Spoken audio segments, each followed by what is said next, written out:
your brand has making quite noise in PropTech industry in India. Yes, we are talking about Squareyards. Squareyards is the India's largest PropTech brokerage and mortgage marketplace.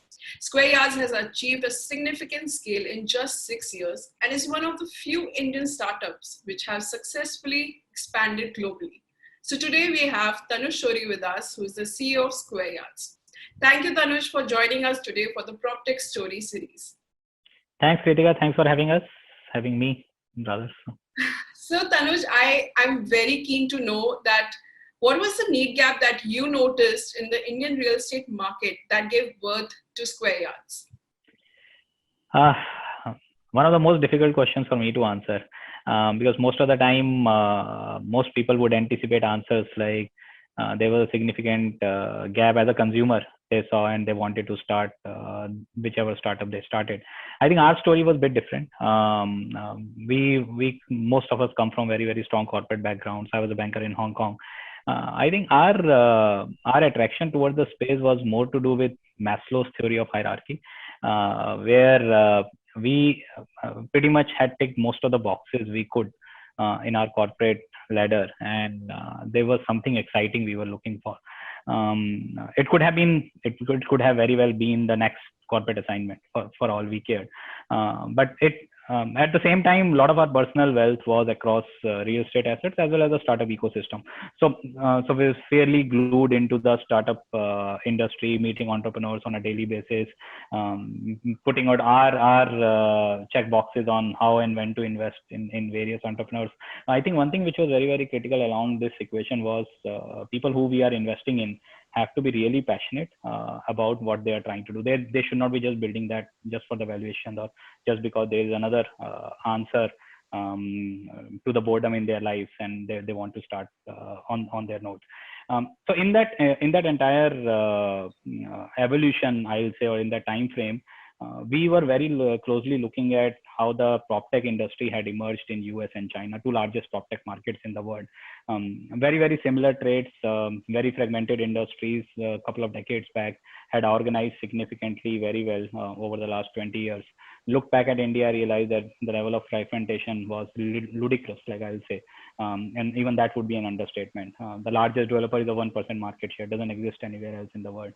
Largest distributor was less than 0.2% market share. So these were the opportunities which were cringing for someone to come in and build. Obviously, for the longest period of time, we thought someone will build.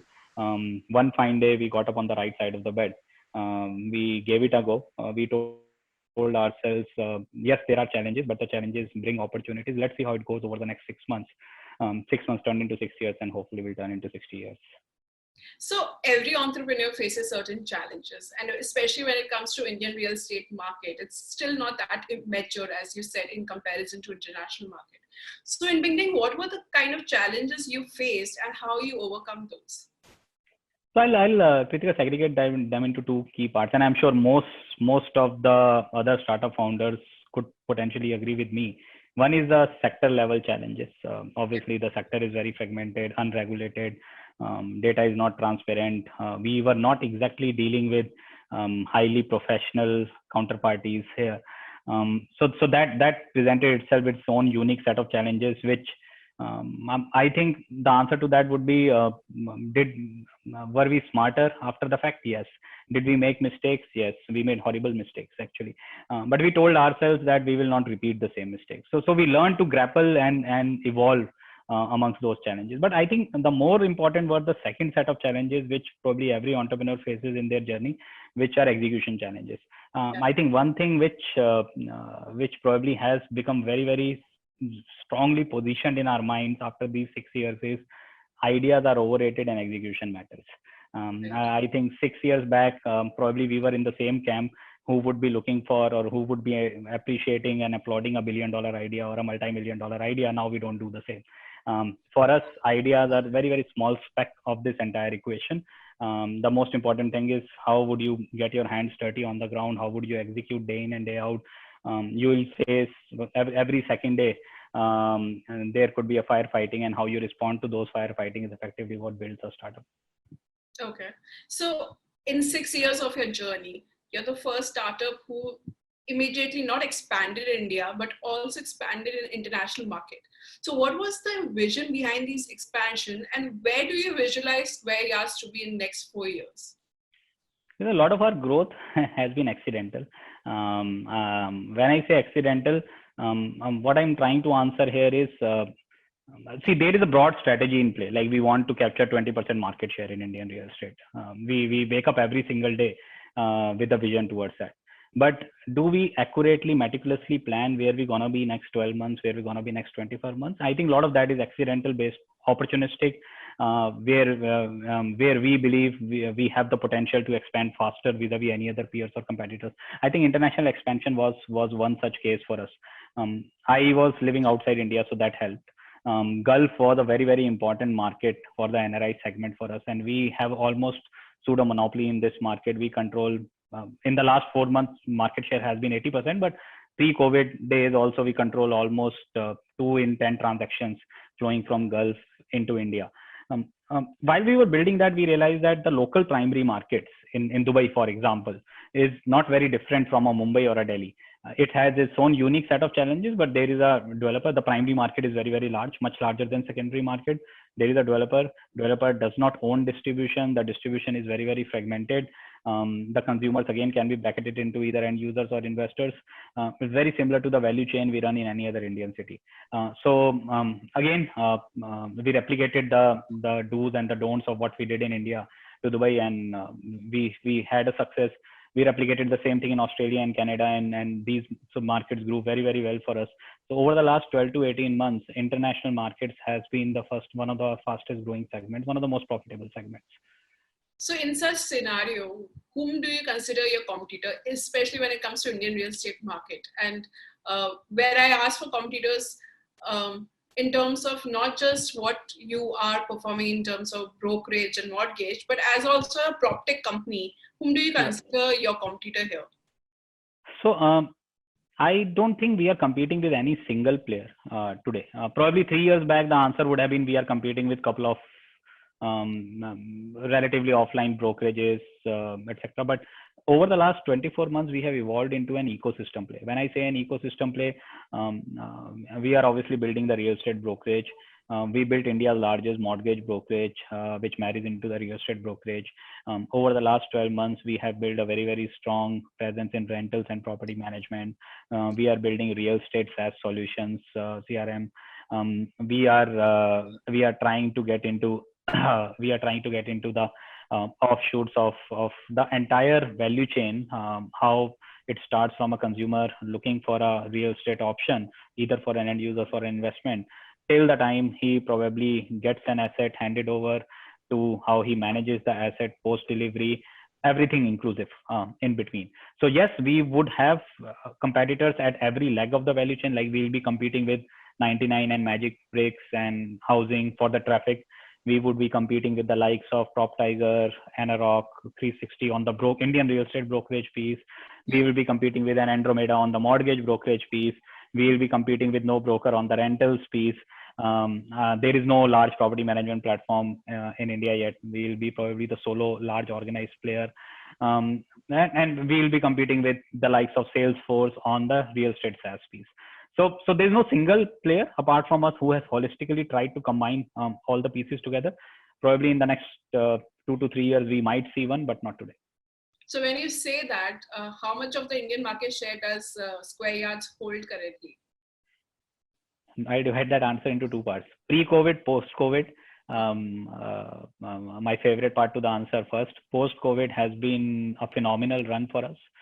So over the last 4 months, we have controlled, 100 days rather, we have controlled almost 25% market share in India, practically 1 in every 4 transactions. Pre-COVID though, when markets were far more normal, we were still by far the largest, but we were anywhere between 3 to 3.5% market share of Indian real estate.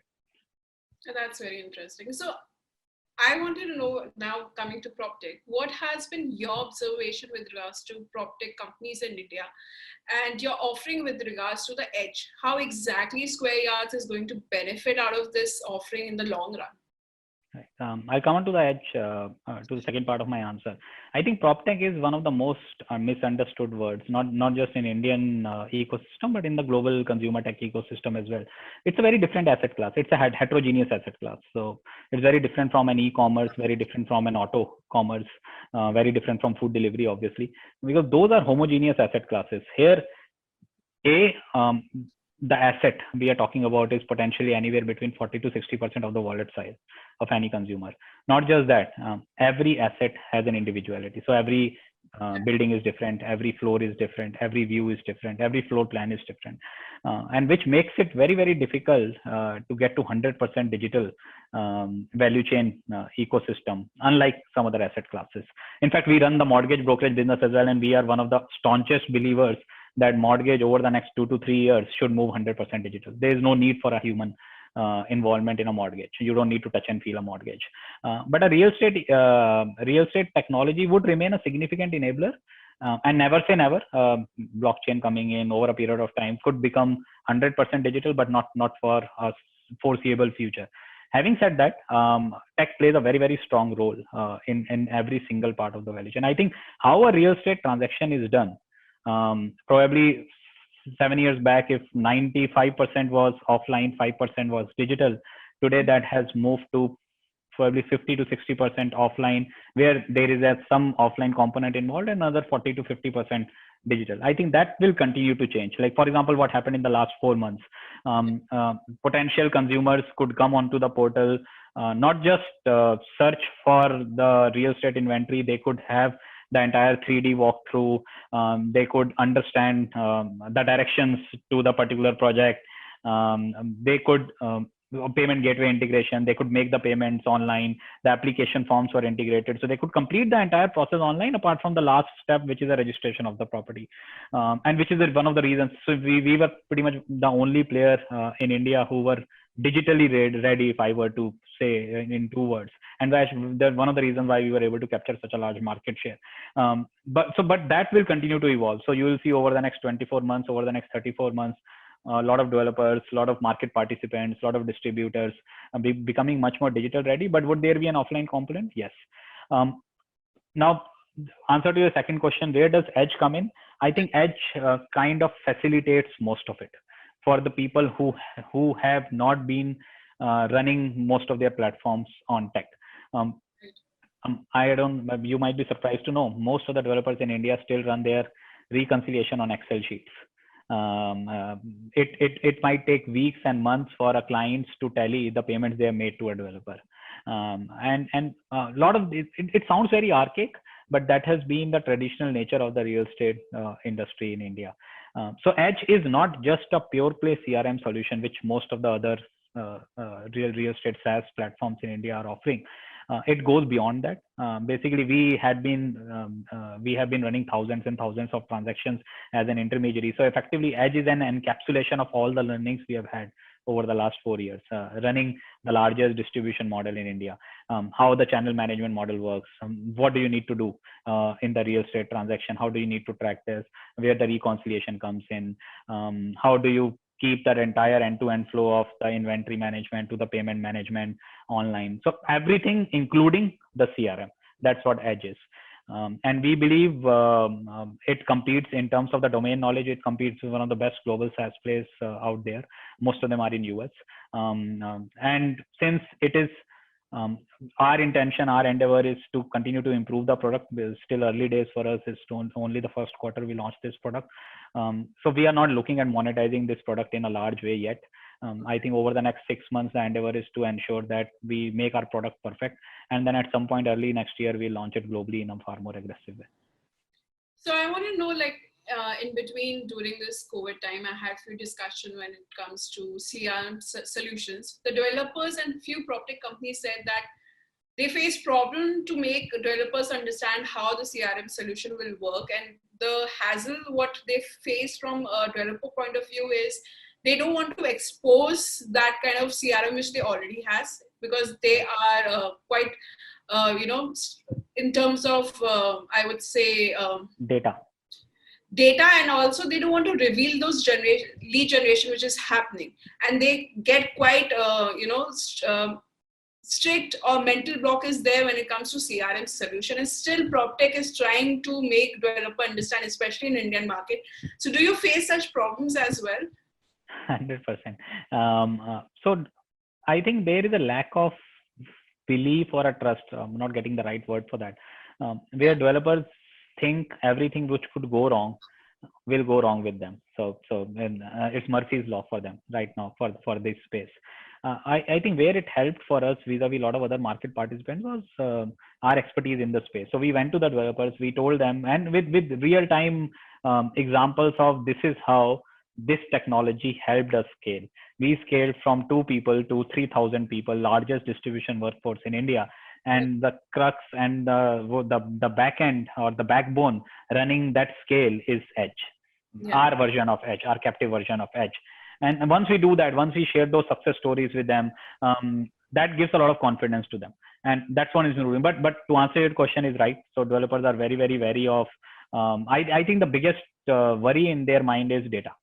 And so obviously a lot of comfort has to be given to them that whether the servers could be local rather than remote, etc. So does Edge provide that kind of solution which can be integrated to their CRM, or Edge has to be created separately in a different server? So because why I'm asking this, the maximum what we spoke about data being exposed, this is where their hindrance comes. So does Edge gives that kind of solution where it is integrated to their CRM so that they don't have to feel, okay, my numbers are being exposed, my leads are being exposed? Exactly. So that's what it happens. So most of the servers are local with developers. And so I think Edge, how do you define Edge? It is a combination of a product platform as a service platform, where as a product, it is still evolving. And there are, so we sit with the larger guys, we try and customize based on their requirement, based on their individual customized solutions which they want. But parallelly at the same time, slowly but surely, we are trying to manifest into a pure SaaS play because that is the only way to scale after a point in time. I think our thought process is using all this feedback which our partners are providing us. Eventually, we will make Edge a much better holistic product which will be able to provide a single source of solution to most of the demands or the wants of most of the developers out there. Okay. So with the recent acquisition that Squareyards did, it was quite interesting to know. I wanted to understand the acquisition of Azuro. Are you trying to achieve the same objective that NoBroker is trying with their NoBroker Hood platform? No. And so how is Azuro different? Just to continue, how is Azuro different than NoBroker Hood platform? I think the biggest difference is where the name is. No brokers. I'm not getting into how they are running the business model per se, but their at least verbatim strategy is that Indian consumer does not need a broker for most of the transactional needs. We come with a very different thought process. We say the entire transactional complexity is so humongous in India at every level. You need a broker. The role the broker should play should be very different from a traditional broker used to play. So you need an intermediary to make your life convenient. So why do we need a food delivery? You can go and pick up the food at a restaurant, right? The role a food delivery provider provides is the role a broker provides effectively to make your life convenient, to make your life faster.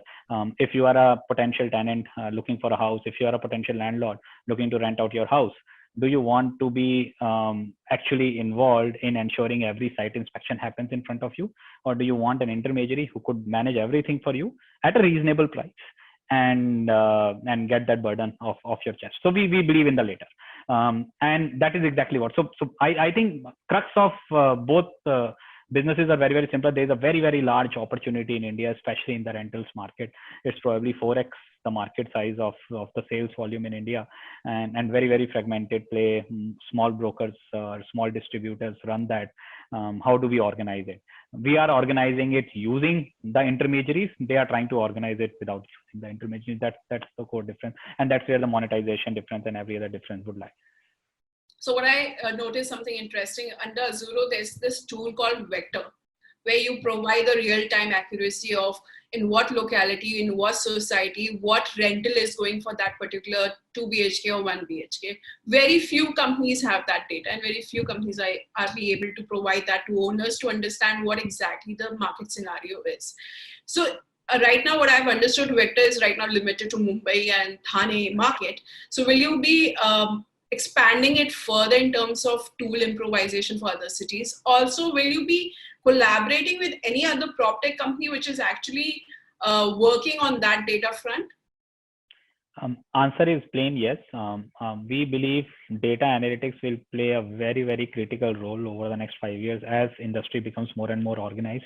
The challenge in India, and again, the opportunity in India, is the data is not transparent.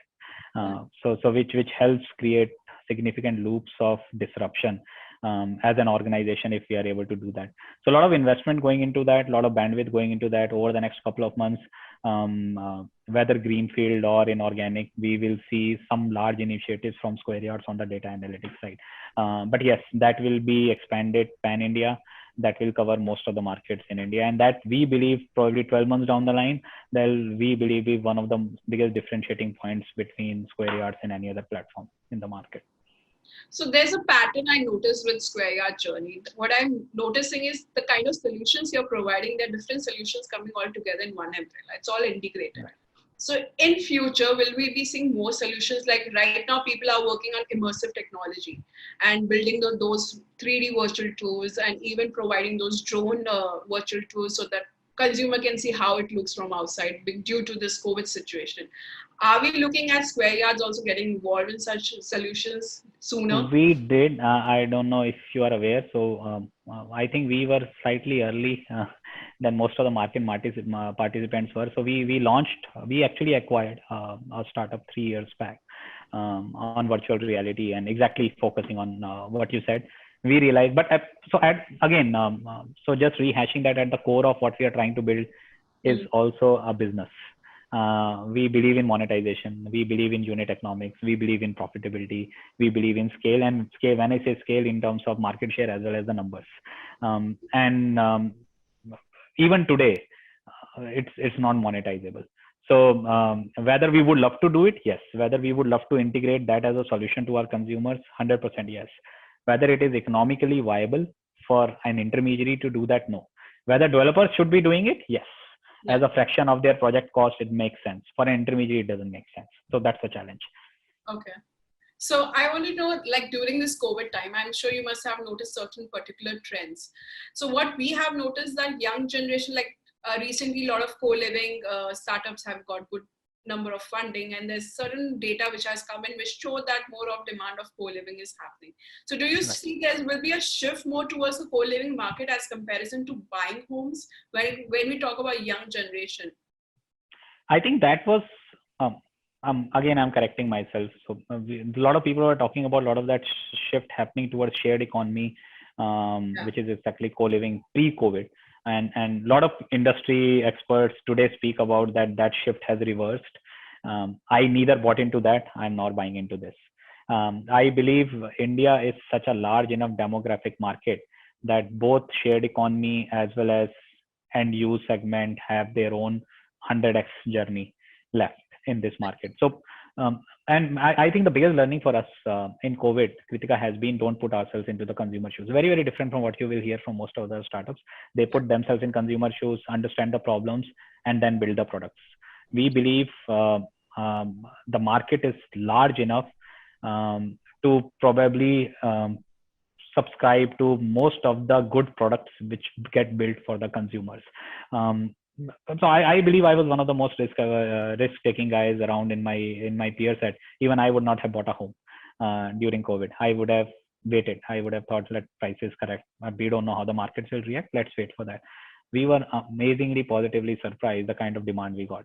Means if there is a good potential risk reward, there is enough risk appetite in a certain segment of the consumer. Those consumers may not think like you, may not think like me. But that's the beauty of 1 billion consumers in India. You probably have a demand for every good product. I think all entrepreneurs need to do is invest in the right product, invest in the right distribution. Law of probability will take care of itself. So post-COVID, what trend you'll be seeing more happening in terms of be residential or commercial space? Um, I will. I'll give a very contrarian answer to that. And not just me, a lot of my industry colleagues, a lot of my stakeholders, a lot of my colleagues in Squareyards believe industry will shift. I don't think industry will shift yet. I think unless COVID runs for 18 months, yes, there will be significant permanent scars and the industry will evolve. I believe everyone in underestimating humans' ability to forget or inability to take lessons from what happened in the last 6 to 6 months. Would there be houses built with a separate corner for office because work from home has suddenly in favor? I don't think so. Maybe a couple of developers would launch, but I don't think that's a viable option. What if in 6 months everyone's life is normal, everyone is starting to go back to offices? What will happen to those homes? If I am a developer, would I risk building a $500 million project based on the presumption that how will certain set of consumers, a certain category of consumers react? See, every consumer is different. A lot of people are afraid to go out. At the same time, a lot of people, I'm living out of Dubai and everything is open here. We go to gym every day. It's like business as usual, as if COVID never existed. So I think consumers are very funny. We don't know how they will react 6 months down the line. We don't know how they will react 12 to 18 months down the line. It's stupidity to build something with the presumption of what will happen 24 months down the line. By the time developers start building a new product today, it will be finished in 36 months. The world could be very different in 36 months. So very contrarian view. But I come from that school of thought. I don't believe in forecasting consumers' behavior. I think you're the first one to tell me that, because till now what I've been hearing about trend is 1.5 BHK will come, 2.5 BHK will come. More of satellite office outlets will come because people will now prefer working from home and not traveling that much. Rather staying in the city. They might be like, for example, in Mumbai, people might go and stay in Palava and other outer cities where they can have a big spacious home also. So these kind of trends everyone spoke about. I think you're the first one who said the possibility is lesser in this front, which I agree also, because as you said, once that construction will happen, you never know what the market is at that moment. And maybe the vaccine also comes in the picture. Then what? Right. Again, you will have unsold inventories. Agreed. So whether a developer should build a 1.5 bedroom or a 2 bedroom is a function of supply and demand in that micro market. Like we have always been one of the biggest proponents of, in a market like Mumbai, where the prices are very high, and everyone wants to stay in a good accommodation. No one wants to stay 2 hours away from office. Traveling time is so high. So should developer launch micro homes, effectively studios? Yes, but because the supply and demand in that micro market calls for that. Should developers change the configuration of what they are trying to build based on COVID? I think some people are saying they will. I will be surprised if they actually do. Okay. So I really want to know this, and I asked all my PropTech entrepreneurs, who has been your role models till now and why? Many people. I think answer is not one. I believe we have to learn every single day. I'm not mincing my words when I say that. I believe we learn, obviously, when we grew up, we learned from our parents, we learned from our elders, we learned from our teachers, we learned from role models, which everyone consider role models, celebrities, successful people, Elon Musk, Jeff Bezos. Yes, everyone wants to learn from them. But I think the biggest learning we have is in daily life, is experiences around us. How do you learn from your colleagues? How do you learn from someone doing something good and you notice someone doing something good? You see someone treating someone nicely, you should learn that instant, this is how I should behave. So I believe in, I have a theory in life that 20% people believe in self-evolution. They go home every single day, they look into the mirror, they ask themselves a tough questions. They want to improve, they want to become a better person the next day. A large chunk of population does not bother. So people who are in the former category, who believe they have to evolve, they have to continue to evolve, I think learn the most. And I at least try that. Every single person, every single experience, every single instance, I try and learn something from that. That's nice. So also I want to know, in terms of young entrepreneurs who keeps asking us, what would be your advice for them when they're entering in a PropTech domain in India? I think not just PropTech. First, my answer should be to every young entrepreneur. Don't start for wrong reasons. And I come across multitudes of startups every single week. So so when I used to invest in startups, I haven't invested for a long time. I put all my liquid capital back into Squareyards. I still believe that's the most profitable investment I'll ever make. But I'm just going back 6 years, 7 years. I used to look for two things. One, entrepreneur has to be all in. It doesn't matter whether entrepreneur is investing $10,000 or $100,000 or $1 million. If it cannot be the most profitable investment for that entrepreneur, it cannot be for an investor. You have to believe in what you are trying to build. Even today, when we hire a very senior management hire, we have never given sweat equity in our life, in our evolution. We have never had advisors who we gave sweat equity to. Every single advisory board member had to pay for it. Every single senior management professional had to pay for it. My theory to them is either you believe you can build a 100x business or you cannot. If you build a 100x business, this is going to be the jackpot you will ever invest in. And if you can't believe you can build a 100x business, I don't want you to build that business for me. So that's the one checkbox, very, very dear to me. The second, it has to be a passion.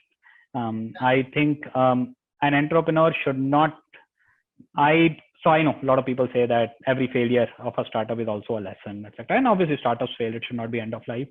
But we should fight tooth and nail, give our life and death to ensure we don't fail. Failure should not come easy. We should not be okay with failing. That's what I'm saying. So obviously the world should not crash, unfortunately, if we fail. But we should not get up every single day from our bed thinking that it's okay, even if I fail at the end of the day, I would have learned. So it should be life and death for that entrepreneur. And that is how we build the business. And that is what I'll tell everyone, that don't build it for wrong reasons. Don't think about valuations. Valuations will come. If you build a good, I have not seen even a single good business in the world which has not got valuations it deserves over a period of time. So valuations will always be the byproduct. Don't build it just because you want to do something of your own. It's not easy. I think everyone around us knows that it comes with own set of challenges, and working for someone is much peaceful than working for yourself. But if you really believe in something, if you really want to build a legacy for yourself, if you want to wake up every single day with single-minded passion, and if you can think 24/7 about a certain startup, yes, you should. That's a great advice. And now I understand why Squareyards is doing so profitable, because of the values you have in place. That's so great to know. Also, one last thing I want to know, because young entrepreneurs feel that whoever we have interacted with, they feel that if that certain company has received funding, they are doing success. But that's not the way to look at, right? Because in India, it's become a new trend per se, and especially when it comes to PropTech also, a certain company has done huge valuation has happened, huge funding has happened, so they are maybe on the right track. So what advice would you have for those young entrepreneurs who think in those lines? See, most of the entrepreneurs and startups would have gone through that cycle. I won't say capital is not important. Capital is a good enabler again. Like tech was a good enabler for PropTech. Capital is a very, very strong enabler. But getting a particular capital at a particular valuation is neither a testament to the success, or not getting that is a testament to the failure. I think it should be something like how we treat resources. I want a certain business to build. I want a very good guy to run my business, right? I would probably take hundreds of interviews to find that right guy. If I find that guy, doesn't mean I will build, or that person will build that business seamlessly. Or if I don't find that guy, doesn't mean that I will never build that business again. And I think very, very similar analogy to capital. Capital to an extent is a commodity. If again, umpteenth time I'm repeating message to young entrepreneurs that focus on business. If you build a good business, capital will come. Capital will have to come. You should not be thinking to build a business with a burn. Someone will come and save us from the lifeboat. It's your business, right? Think like a traditional entrepreneur. Think like how our dads would have thought if they would have built a business in their 30s. Would they have ever thought of private equity? No. the way they used to think of our uncles, our aunt, the way they used to think about business is that my business has to make money, my business has to achieve scale. Obviously, scale is a function of aspirations you have. Some people are happy building a small business. Some people want to build a legacy. That's an individual choice, but they would have never been dependent on the external capital. External capital helps, definitely helps, but external capital should not decide the success or fate of what you are trying to build. I completely agree with that, because a lot of startups who have got the capital also, it's not necessary they are making a revenue. The young entrepreneurs should also focus the kind of business you're doing and what revenue you're making, right? Right. Yeah. So you give $50 million to 5 entrepreneurs in the same industry. How they will use $50 million is entirely different. Yeah. So yes, capital raising is important to an extent, but how you will use that capital will determine the success for your business. And if you were in that category who would have used it very, very well, you probably would learn to evolve without capital as well. I think most of the entrepreneurs should think about equity, should think about dilution. They should not. And so I see, like, people come to me and say that just being an advisor to us and I'll give you 10% equity. And I get furious on them. Like, do you know what you're talking about? This 10% equity is your life. Why are you even offering someone a 5% or a 2% or a 10% equity for someone's advice? Yes, advice is important, but every single share in your startup should be guarded with your life. So good you brought that point, because there are few accelerator programs coming already there in India for PropTech companies, and they have certain, of course, they do provide them mentorship, they do provide them the exposure to the Indian real estate industry, but they also take a certain equity in the company. So what do you have to say when it comes to accelerator programs, when this thing happens for the young entrepreneurs who enter there and they have to give those certain 4 or 5% of equity? So my message to both entrepreneurs as well as advisors is, so I think the message to the advisors is, please don't take advantage of the kids who don't know much about what they are giving out. They don't know the importance of that 5% today. Your value to them, you think maybe worth 5%, but if you honestly ask yourself, helping someone grow should not be worth 1/20th of their entire life's journey. 5% is 1/20th of whatever they will build over a period of time. Because you would want to see an entrepreneur with significant skin in the game once they have grown. And we have seen time and again, once the skin in the game ends, a lot of entrepreneurs tend to treat like a normal job, and that's where the differentiation would come. If an entrepreneur wants to run that for the next 20 years, and I'm not saying they will eventually end up running that for 20 years, but the thought process has to start from the pedestal that I want to run it. I want to build it into a large venture, and I want to run it till the time I can, till the time I have passion, till the time I have energy towards it. For that, they need to continue to control a significant skin in the game. So I think a lot of VCs probably make the same mistake. I think after the first 2 rounds, and I think I'll be surprised if any one of us disagrees that first 2 rounds is still when a lot of ideation is happening. You still don't know, you still haven't perfected the business model, you are still learning, you are still making mistakes, you are still evolving. And during that early phase, after the end of first 2 rounds, we find a lot of entrepreneurs sitting on 10% equity, or 5% equity. When I used to invest, I would never invest in an entrepreneur who is willing to dilute so easily. Simple. So then what do you have for say when it comes to accelerator programs? Because accelerator programs are doing that. I won't say they have their say on that they are helping those entrepreneurs who have already built their business but do not know, for example, how to pitch to an investor, right? So help it for free. Why not? So if you have been there in your life, if you have achieved, tick those boxes, we talk about being good to people, being good to ecosystem. Give that 1 hour for free. What's the problem in that? Right. So that's my advice. Now I'll tell you my example. Do I have time to take out to be able to do that? I wish I had. I may not be able to. But if I had time, would I charge for that time? That's where my problem is. if you have time and if you have capacity and if you have resources to help someone without much in return, much of expectation in return. Right. What goes around comes around eventually.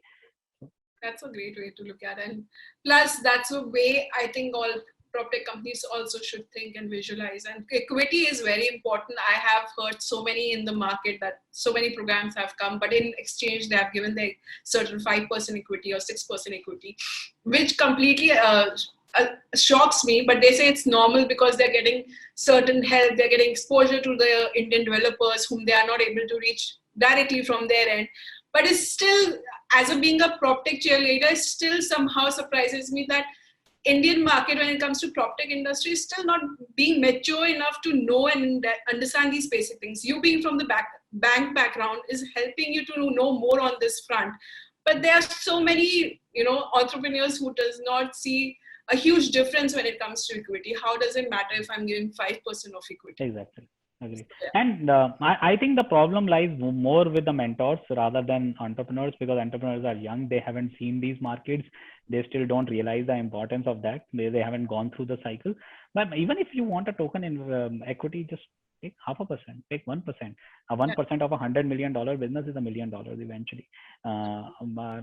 But yes, I think that's an ecosystem issue. It will evolve when it evolves. So. Right. That's so nice that you have come on board for Proptech Story, and we learned so much about Squareyards, and it's great to know, and I'm sure all the entrepreneurs will learn more once this video is out, to know about equity more and how to function when it comes to entering this particular market. Thank you so much, Tanuj, for giving us your time today. Thank you. Thanks a lot, Kritika, for having me. Thank you.